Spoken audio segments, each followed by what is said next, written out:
Finance Minister Atishi presented the Aam Aadmi Party government's budget for the financial year 2024-25 in Delhi Assembly with an outlay of 76,000 crores. The highlight of what Atishi called the Ram Rajya budget was the announcement of a scheme under which about 50 lakh women in Delhi above 18 years of age will be given ₹1,000 monthly financial assistance. Earlier in the day, we met Atishi and asked her questions about the scheme and other things related to the budget. Here is what she said. Thank you, Atishi, for your time and congratulations for your budget, the first budget in fact. Thank you. And it has already made headlines, as you know. And my first question would be on the fact that you called it the Ram Raj budget. Can you explain it for us? So this time we did not just present the budget for the financial year 2024-25. We also presented a report card of the Arvind Kejriwal government of the last 9 years and of how Delhi has been transformed from 2014 to 2024. And what we have done in the last 9 years is basically to run a government that works in the interests of the last person. And that really is the conception of Ram Rajya. That no one should be poor, no one should be ill, everyone should be taken care of, every family should be prosperous. And that really is the intention that we have been working with now in the last 9 years. Okay, so a related question to this. Your friends in the BJP say that you have borrowed this term for BJP.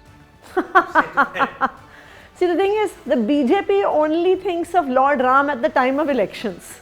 Only because they want to ask for votes in his name, because in the 5 years in between, they do no work, they do no delivery. In fact, I would go as far as to say they don't follow the footsteps of Lord Ram, because in many ways the story of Ramayana, the idea of Ram Rajya, is one of good governance, of one of delivering for the poorest sections of society. And BJP has nothing to show on that count. So all they can do is at the end of 5 years, ask for votes in the name of Lord Ram, but for the 5 years in between the two elections, they have no intention whatsoever of following in his footsteps. Okay, talking about BJP and the budget, there has always been a complaint that BJP doesn't, the central government doesn't release the budget, central funds for the Aam Aadmi Party government. What do you say about it? So the thing is that the financial devolution of funds. So you have some funds that devolve from center to states, and then you have some funds that devolve from the state to the local bodies. Now what is a double whammy for Delhi is that the center does not devolve any funds to us, but we devolve funds to the MCD, right? Now all states get a share in their taxes. That the taxes that come, the income tax, etc., that gets deposited by the citizens of any state, all states get a share in that. Now we are not asking for 41% like other states get, because we do understand that Delhi, being this sort of metropolis, being this engine of economic growth, the money from Delhi also needs to go to other parts of the country. But give us something. For 15 years, they gave us 325 crores as our share in central taxes. Now they have stopped that also. They have removed that head from the budget whatsoever, and they are saying that Delhi does not deserve any share in central taxes. Why not? The people of Delhi work hard. The people of Delhi are not just an engine for Delhi's economy, they are an engine for the entire country's economy. So what are you doing? By not giving Delhi its fair share of taxes, you are almost killing the goose that lays the golden egg. And I think that is something that definitely the new Finance Commission, we have written to the new Finance Commission as well.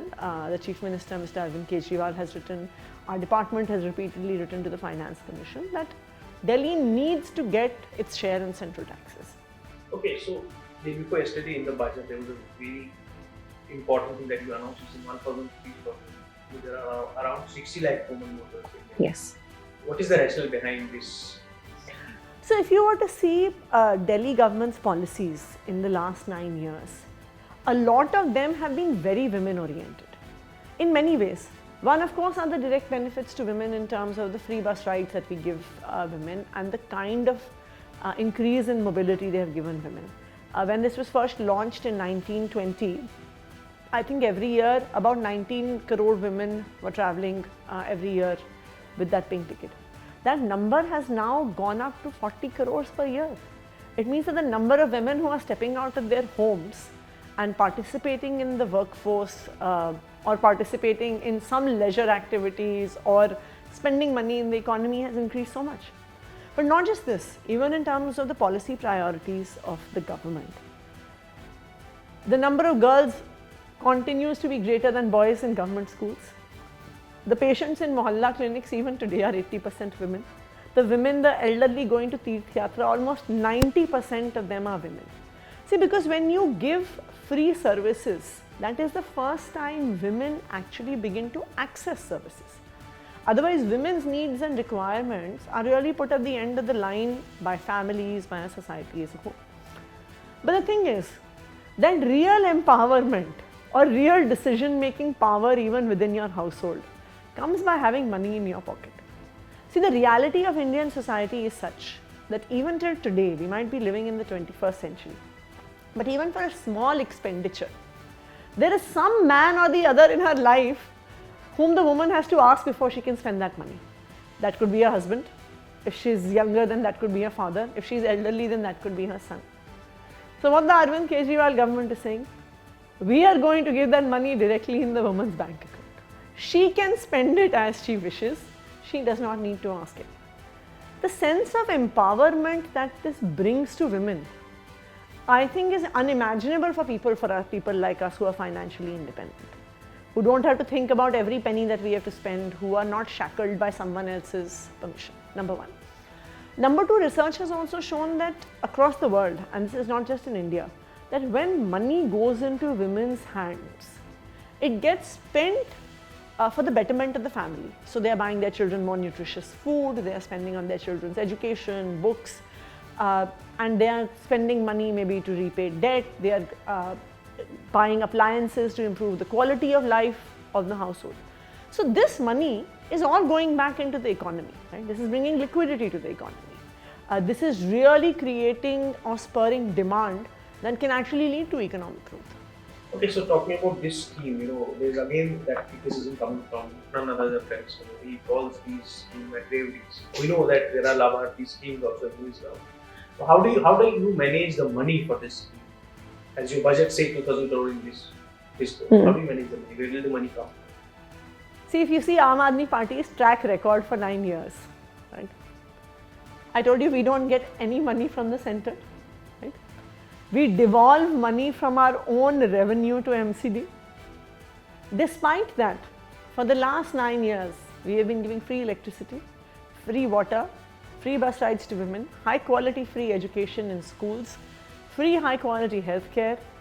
We have been giving free Tirth Yatras to the elderly, and yet we are the only fiscally surplus government in the entire country. Why is that? One, because we have been over the years been able to increase our revenue because we are an honest government. Number two, we are an efficient government. See, governance is also a complex task. The fact that you have an IIT graduate as a chief minister means that our efficiency and our management and our governance skills are extremely good. We run an extremely efficient government. So similarly, just as we have been able to foot the bill for everything that we have done so far, we have the revenue, we have done all the calculations whereby the expenditure for this can be made. Again, related question. This scheme is coming in election year, and you also have model code of conduct probably coming in few days. So how do you plan to? So I think the scheme will only be notified after the Lok Sabha elections model code of conduct comes to an end, because there are still some formalities to be done. It will have to be brought before the cabinet, and then only can the notification happen. So our assessment is that the notification will probably happen somewhere in June or July after the elections. And then there will be some amount of paperwork that women have to fill in their forms, given their Aadhaar card details, their bank account details. But we are hopeful that by October, the first installment of the 1,000 rupees should come into the women's bank accounts in Delhi. Okay, one last question on the budget. Every year we expect something on air pollution, which is a big issue in Delhi. Your budget has some electric buses and other things. What is the government going to do? So if you were to see, Delhi now has the third largest electric bus fleet in the world. As on today, we have 1,650 electric buses, and that number is just going to go up. I think the number by end of 2025, we will have the largest electric bus fleet in the world. So Delhi has really taken a step forward in terms of vehicular pollution, number one with buses. Number two, even with electric vehicles. I think now 12%, if not more, vehicles registered in December, January of 23-24 in Delhi were electric vehicles. This is the highest number across the country. In fact, Delhi's uptake of electric vehicles is being praised all over the world. We have now some of the best charging infrastructure. I think in every 1 kilometer, you see some kind of charging infrastructure that has been built by the Delhi government, built by the MCD or with some private concessionaire in collaboration with these governments. So that really has been our big push. Of course, then there's also some short-term measures that have to be taken during the pollution time, which are all the smog guns, etc., to reduce pollution at the time when it peaks in October to January. Third, Delhi has been very effective actually in terms of increasing its green cover. Delhi is actually one of the greenest cities in the country. It has almost a 27% green cover, and that is something that has systematically increased over the last decade.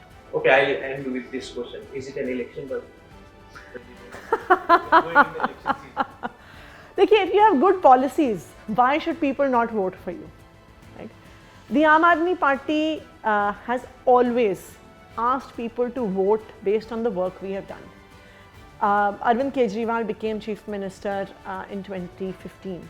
In 2020, when we went back for elections. In the history of Indian democracy, no politician has ever made the statement that he did. He said, अगर मैंने काम किया है तो मुझे vote देना, अगर मैंने काम नहीं किया है तो मुझे वोट नहीं देना. I don't think any politician in Indian history has had the courage to say that. So yes, if we have delivered to the people of Delhi, why should we not ask for votes based on the work we have done? Thank you so much. Thank you so much. Pleasure talking.